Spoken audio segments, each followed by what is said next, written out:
The BBC has been told that the British government approved the rendition of a terrorist suspect to Colonel Gaddafi's regime in Libya in 2004. Evidence emerged last year that MI6 was closely involved in the treatment of Belhadj, who claims he was tortured by the Libyans while in prison. Mr. Belhadj, who at the time led a group opposed to Gaddafi's regime, is now suing MI6 and the British government. Peter Taylor reports.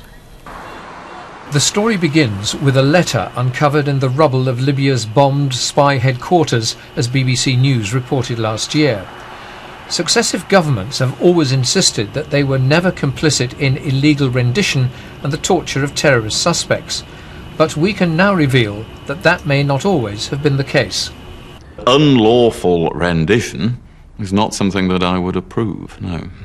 The letter was written in March 2004 by the senior MI6 officer Sir Mark Allen and addressed to the head of Libyan intelligence. Sir Mark congratulated him on the safe arrival of the air cargo.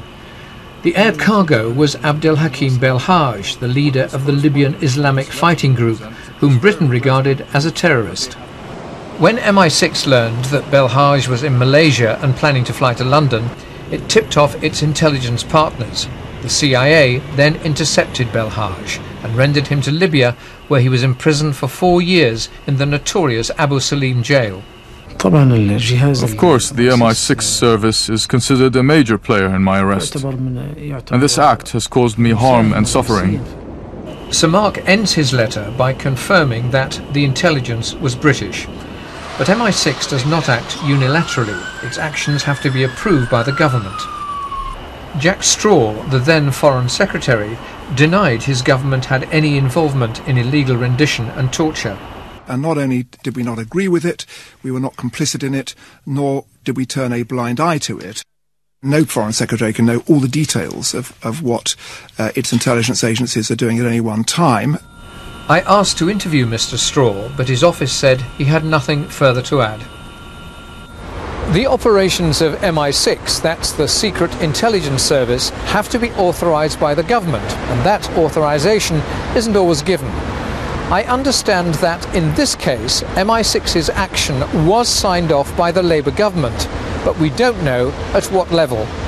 The documentation clearly says that we, i.e. SIS, provided the intelligence that made his rendition possible. Doesn't that indicate that we were previously complicit in rendition? Well, this is subject to legal proceedings, so it's not possible for a minister to comment on it. But the evidence is there in black and white. Well, the evidence, you've heard some evidence. You're not a judge. Heard it. No, the evidence. You may not have seen all the evidence. Mr. Belhadj is now suing Sir Mark Allen and the British government. Meanwhile, the Metropolitan Police is investigating his allegations. The controversy is far from over. Peter Taylor, BBC News.